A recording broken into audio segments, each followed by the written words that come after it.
শীতের দিনে জামা কাপড় গোছাতে অসুবিধা, তাহলে কিন্তু এই ভিডিওটা অবশ্যই একবার দেখে নিও। জিন্স প্যান্ট, তারপর এরকম লম্বা হাতা যে সোয়েটারগুলো থাকে, মোটা যে জ্যাকেটগুলো থাকে, এগুলো কিন্তু আমরা খুব সহজে ভাঁজ করতে পারি না, খুব অসুবিধা হয়। তো এই অসুবিধার জন্য কিন্তু আমরা যেখানে সেখানে রেখে দিই, খুব একটা ভালো ভাঁজ হয় না। তো আমি যেভাবে ভাঁজ করে তোমাদেরকে দেখাবো, এইভাবে যদি তোমরা ভাঁজ করো, তাহলে কিন্তু যেমন সুন্দর হবে, জায়গাটাও কিন্তু একদমই অল্প লাগবে। তো দেখো, এখান থেকে কিন্তু আমি মানে নিচের দিক থেকে কিন্তু আমি উল্টে দিয়েছি। এভাবে দিয়ে দেখো এই পর্যন্ত নিয়ে আসছি। তো আমার হাতের দিকে তোমরা খেয়াল করলেই বুঝতে পারবে যে ঠিক কিভাবে আমি এই জিনিসটা ভাঁজ করছি। তাহলে কিন্তু তোমাদের আর কোনো অসুবিধা হবে না। তারপরে দেখো, হাতাটা কিন্তু এইভাবে দিয়ে দিচ্ছি। আমার মুখে বলার থেকে তোমরা কিন্তু আমার হাতের দিকে খেয়াল করলে তবেই বুঝতে পারবে যে কত সহজভাবে কিন্তু আমি এই জামাটা ভাঁজ করব বা এই জ্যাকেটটা ভাঁজ করব। আর এরকম মোটা জ্যাকেট কিন্তু আমাদের প্রত্যেকেরই বাড়িতে থাকে। তো দেখো, এইভাবে কিন্তু এই যে ভাঁজটা ছিল এর মধ্যে কিন্তু ঢুকিয়ে দিলাম। তাহলে এই জিনিসটা যদি আমরা কোথাও ছুঁড়েও মারি, তাহলে তারপরেও কিন্তু এটা খুলে যাবে না বা কোনো রকম অসুবিধাও কিন্তু হবে না। আর দেখো কতটা ছোট হয়ে গেল, জায়গাটাও কিন্তু একেবারেই অল্প লাগবে।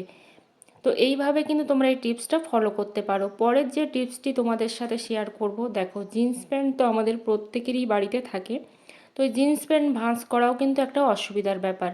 তো কিভাবে জিন্স প্যান্টটা ভাঁজ করলে কোনো রকম সমস্যা হবে না বা একেবারেই ছোট হয়ে যাবে, তো দেখো এই জিন্স প্যান্টটা আমি কিভাবে ভাঁজ করছি। খুব সহজভাবেই কিন্তু এটাকে ভাঁজ করা যাবে। তো আমাদের বাড়িতে কিন্তু অনেকগুলো করেই জিন্স থাকে, ছেলে থাকলে কিন্তু প্রত্যেকটা বাড়িতেই প্রচুর প্রচুর জিন্স প্যান্ট থাকে। তো দেখো জিন্স প্যান্টটা প্রথমে আমি দুভাঁজ করে নিলাম। তারপর আমার হাতের দিকে তোমরা খেয়াল করো, বুঝতেই পারবে ঠিক কিভাবে কিন্তু আমি ভাঁজ করছি।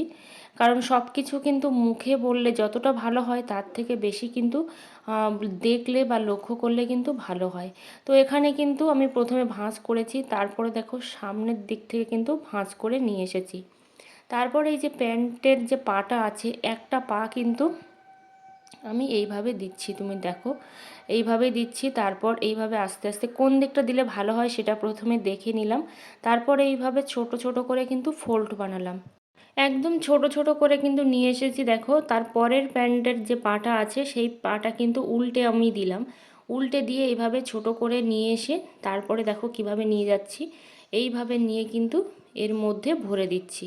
তাহলে কি হবে, কতটা ছোট হয়ে গেল দেখতে পাচ্ছ, আর কত ছোট জায়গায় কিন্তু এইটা তোমরা রাখতে পারবে। তো পরের যে টিপসটি তোমাদের সাথে শেয়ার করব, দেখো এরকম তো লম্বা হাতা গেঞ্জি বা এই যে সোয়েটারগুলো, এগুলোও তো আমাদের প্রত্যেকেরই বাড়িতে থাকে। এইভাবে যদি বুদ্ধি খাটিয়ে আমরা জিনিসপত্রগুলো ভাঁজ করতে পারি বা শীতের জামা কাপড় ভাঁজ করতে পারি, খুব অল্প জায়গার মধ্যে কিন্তু আমরা এগুলো রেখে দিতে পারি। কোনো রকম অগোছালোও হবে না, সাথে কিন্তু জায়গাটাও একেবারেই কম লাগবে।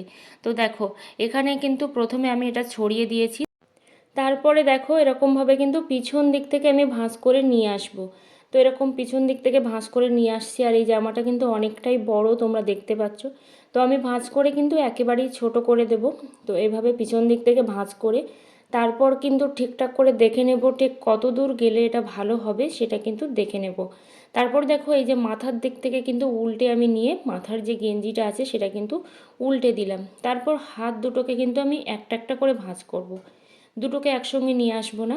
তো নিচটা আরেকটু টেনে নিচের দিকে নিয়ে গেলাম যাতে ভালো হয় দেখতে, সেই জন্য। তারপর দেখো হাতগুলোকে কিন্তু একটা একটা করে ভাঁজ করে নিয়েছি।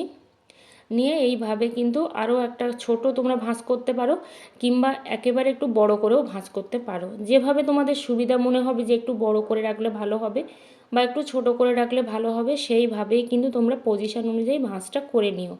তো দেখো এভাবে আমি ভাঁজ করে নিয়েছি, আমার কিন্তু পুরো ভাঁজগুলো রেডি হয়ে গেছে। এবার কিন্তু তোমরা খুব সহজে এটা যে কোনো জায়গাতেই কিন্তু রেখে দিতে পারবে অল্প জায়গার মধ্যে।